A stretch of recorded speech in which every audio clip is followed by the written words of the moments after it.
ঈদের কেনাকাটা, ঈদের জন্য অতিরিক্ত হুমড়ি খেয়ে শপিং এ পড়ে যাওয়া, এটা আমাদের ঈমানের সাথে যায় না। এটা আমাদের রমজানের চেতনার সাথে যায় না। আমরা যথাসম্ভব নিজেদেরকে সংবরণ করব।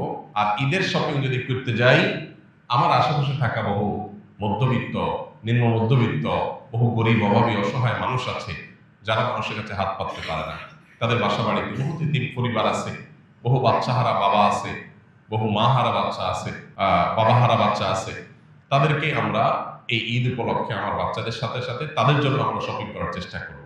আমাদের বাচ্চাদের সামনে যে সমস্ত ভিডিও ফুটেজগুলো আসে ঈদের কেনাকাটা, সেগুলো হলো উন্মাদনা। বিশাল বাজেট নিয়ে গেছে, এই সবটুকু আমার, সব টাকা দিয়ে আমি কিনবো, যা খুশি তা করবো। এগুলো মনুষ্যত্ব নয়, এগুলো কোনো কোনো ক্ষেত্রে পশুত্ব। মনুষ্যত্ব হলো যে আমি আমার ঈদের বাজেট দিয়ে এটা কিনবো আমার জন্য, এটা কিনবো আমার প্রতিবেশীর জন্য, এটা কিনবো আমার গরিব বন্ধুটার জন্য, এটা কিনবো আমি আমার অমুক আত্মীয়ের জন্য। সবাইকে আমার ঈদের আনন্দের সামিল করার চেষ্টা করব। আমাদের মুসলমানদের ঈদ হলো ত্যাগ এবং ভোগ, এই দুইটার সমন্বয়ের নাম। শুধু ভোগ এটা কখনো ঈদ হতে পারে না। মুসলমানের ঈদে অন্তত শুধু ভোগ থাকতে পারে না। বিধায় আমাদের ঈদের আনন্দের জন্য শুধু আমাদের জন্য না হয়, আশপাশের জন্য হয়। আমাদের বাজেটের একটা অংশ যেন অন্যদের সঙ্গে শেয়ার করে আমরা করতে পারি। বাকাউতি করা, গর্ব করা এবং অন্যদের সাথে কম্পিটিশন করা, এটা কোনো আমাদের ঈমানের সাথে যায় না। আল্লাহ আমাদেরকে বোঝার তৌফিক দান করুন, আল্লাহ আমাদের সংশোধিত হওয়ার তৌফিক দান করুন। রমজানের শেষ দশকটা আমরা শপিং মলে না কাটিয়ে মসজিদে ইবাদত বন্দেগীতে আমরা কাটাবার চেষ্টা করবো ইনশাআল্লাহ।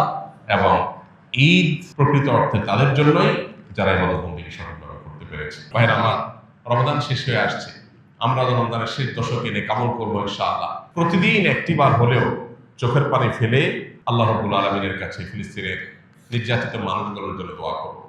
আল্লাহ তাদেরকে যেন উদ্ধার করেন, তাদের জন্য আল্লাহ তাআলা রক্ষা করেন। আর আমাদের যে ভাবলেশহীনতা, আমাদের যে এই সম্পর্কে একেবারে দায়িত্ব জ্ঞানহীন আচরণ, আল্লাহ যেন আমাদের এই আচরণটাকে পরিবর্তন করে দেন, ঈমানের চেতনা যেন আমাদের মধ্যে জাগায় দেন এবং আমাদেরকে যেন আল্লাহ তাআলা মাফ করেন।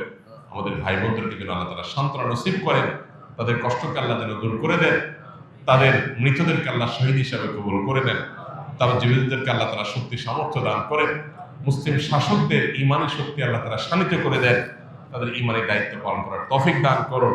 এমনকি অমুসলিমদের মধ্যে মানবিক মূল্যবোধকে আল্লাহ তাআলা জাগ্রত করে দেন, তারা যেন এই বিশ্বের ইতিহাসের সবচেয়ে বর্বরচিত অমানবিক আচরণের বিরুদ্ধে লড়াই করতে পারেন। এই বিশ্বের একজন বাসিন্দা হিসাবে আমাদের লজ্জা হওয়া উচিত। আমরা শত শত কোটি মানুষ, পৃথিবীর ছোট্ট একটা ভূখণ্ডের মানুষদের প্রতি নির্যাতনের অত্যন্ত নির্মম চিত্র যুগ যুগ ধরে আমরা দেখে চলেছি। অথচ এই জালিম, এই খুনিদের হাতটাকে আমরা কেউই থামাতে পারছি না।